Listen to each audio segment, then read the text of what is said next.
A lot of foreigners go to India, they witness local craftsmanship and a lot of local things developed by local people. They learn those things and come back to their country, start a business, and start lying that this is something that they invented or they came up with. But in reality, all they did is plagiarism, taking someone's art and craftsmanship and not giving them credit. So much of fashion around the world is driven by Indian fashion, but India is hardly ever given credit for it. Instead, Indians always get racial abuse and stereotypes and are called a dumb race of people by the same group of people who are copying their fashion and craft. Nobody minds sharing their culture, but nobody likes getting discredit from their own culture as well. So I ran into this video where this Indian lady has sued this person, Daniel Sax, for stealing her recipe. If she gets justice or not, let's watch it together. Inspiration for his successful food enterprise. I see I have Miss Vinu Nyak here as my plaintiff and Daniel Sax as the defendant. I see Ms. Nyak, you are suing for $8,530. Why are we in court today? Your Honor, my name is Ms. Vinu Nyak, and yes, I am suing Danny for $8,530 for stealing my idea of Indian spiced popcorn. I have 3 products in that, and he basically stole all my ideas and created his own company, Spicy Pops, and mine was Indian Pops, and I would like to sue him for 50% of his profits, Your Honor. That he's made so far in the business. Okay, tell me more, Ms. Nyak. How did you meet this man? What's the relationship here? Yes, Your Honor. So every year, once a year, I hold my annual Diwali event. Diwali, Your Honor, is similar to like Christmas or Thanksgiving. It's our festival to celebrate our culture and our food. So I really love organizing this event. I do it every year. I do it not only for my Indian friends, but also my non-Indian friends. Sure. So last year, I met Danny when he came to my gathering with, he was my friend Catherine's date. Okay. And he came to this gathering, and of course, I welcomed him, and we spent so much time talking about our food. And, this is a gathering that I started a few years ago in Richmond, Virginia. And as you know, we don't have a big Indian population. So this gathering was only 5 people, 6 people at first, and now we've, increased to 35 people. Wow. And so this amazing celebration, I was just welcoming everyone. And, Danny and Catherine actually stayed back after everyone left. And they were there. They were talking to me for hours. And, Danny was just asking me all these questions about all the foods that I had prepared. Of course, my Indian, spiced popcorn was one of the, appetizers and delights that everyone loved. Sure. And he really kind of just kept interrogating me and asking me all these questions about my products, my ingredients, my recipe, and I think I was really naive in just sharing all that information with him. Yeah, so that is. So when did you find out, ma'am, that he had started a whole company around what you're telling the court is your Indian recipe and cuisine? So, Your Honor, actually 1 year after that Diwali event, a friend of mine, Sandy, she reached out to me. She goes to this, farmer's market weekly with her dogs, it's their tradition, and she came across this company called Spicy Pops, and it sounded terribly close to Indian Pops. All my friends know how invested I am in this company, and it's my everything, it's so my your company life. does exist. Indian Pops does exist as a company. Well, or as a brand. It doesn't exist yet, but you are working on it. I'm working on it, and I have a bunch of investors who are interested. I have a business plan. I have sketches of what my products would look like. And Ms. Nyak, had you informed the defendant here around your emerging business plan? Did he know that Indian Pops was a thing? Absolutely. Okay. Your Honor, she did not. Okay. I'll be with you in 1 second, sir. Do you have any evidence? I see you've got some papers there. Go ahead and give that to my bailiff, ma'am. Yes, Your Honor. So I can take a look. Thank you. And see what we are talking about. Okay, so let's put up here on the plasma for everyone to see. This is the art, looks like, for Indian Pops. Okay. Yes, Your Honor. So this is a banana Is it Banana chana masala, chana Your masala? Honor. Okay. Yes.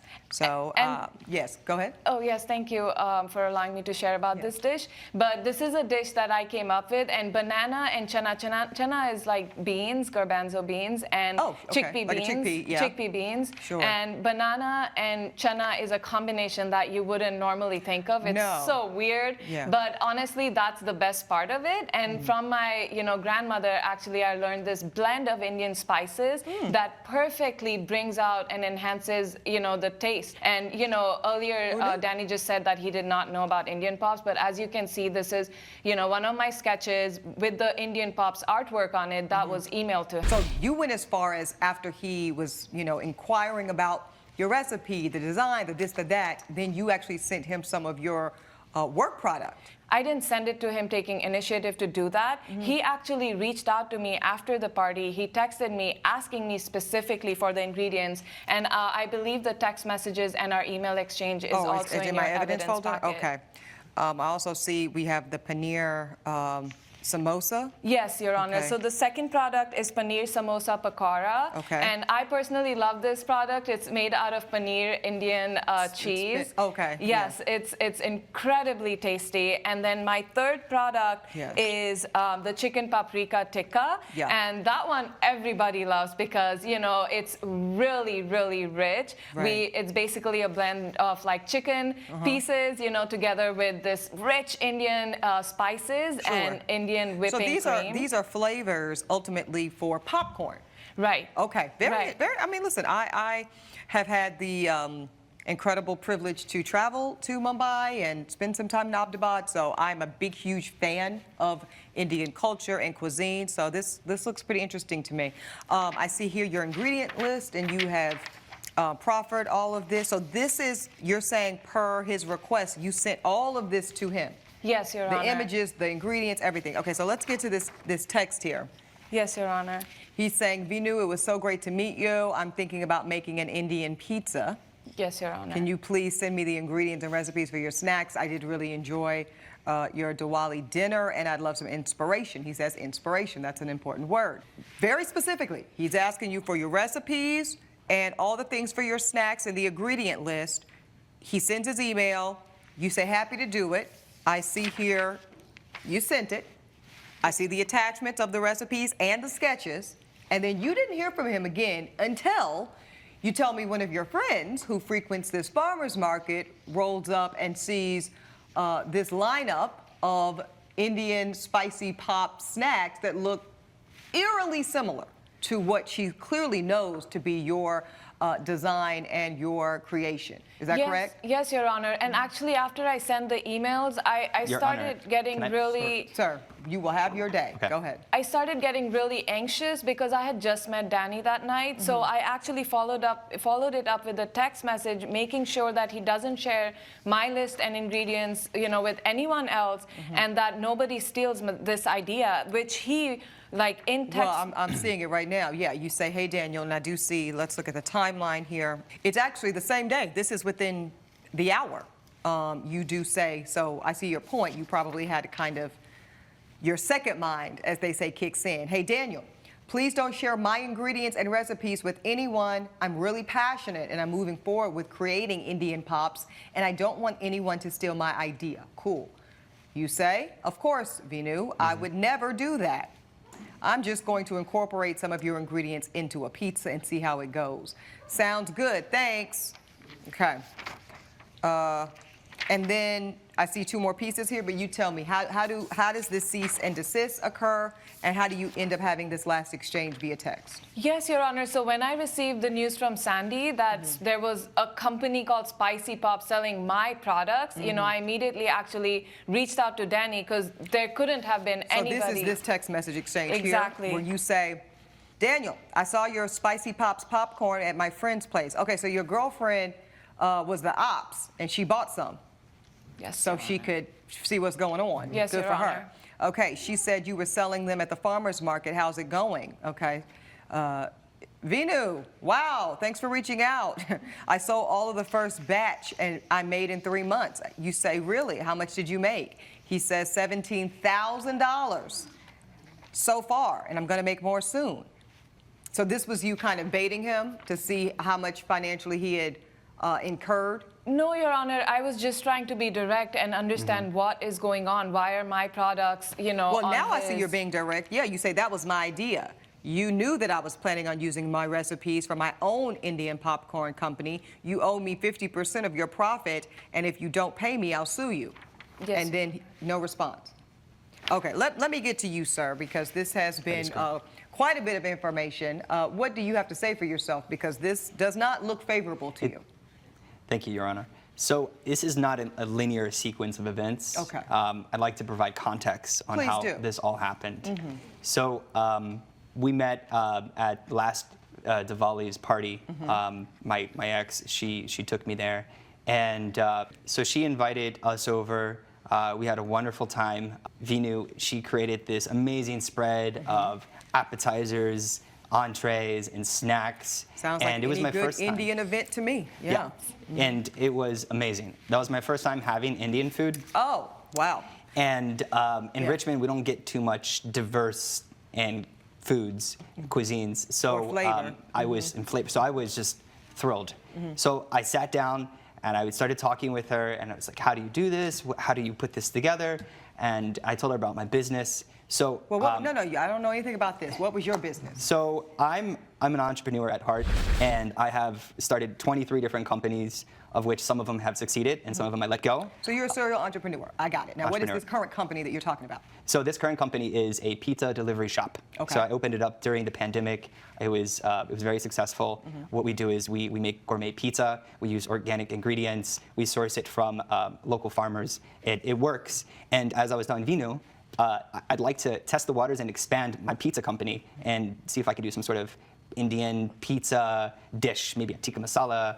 And Hold on she one was second, super sir. excited about it. Hold on one second, sir. Does this track? Is this consistent with what you recall him telling you that night about a pizza business? And Yes. that was the premise in which he was inquiring about your recipes and flavor profiles. Yes, Your Honor, and I was under the impression that he wanted to create an Indian pizza. Well, that's what he just said. You got the recipe. We got the recipe. Tell me how we get from recipes intended for pizza usage to this popcorn sitting in my courtroom today.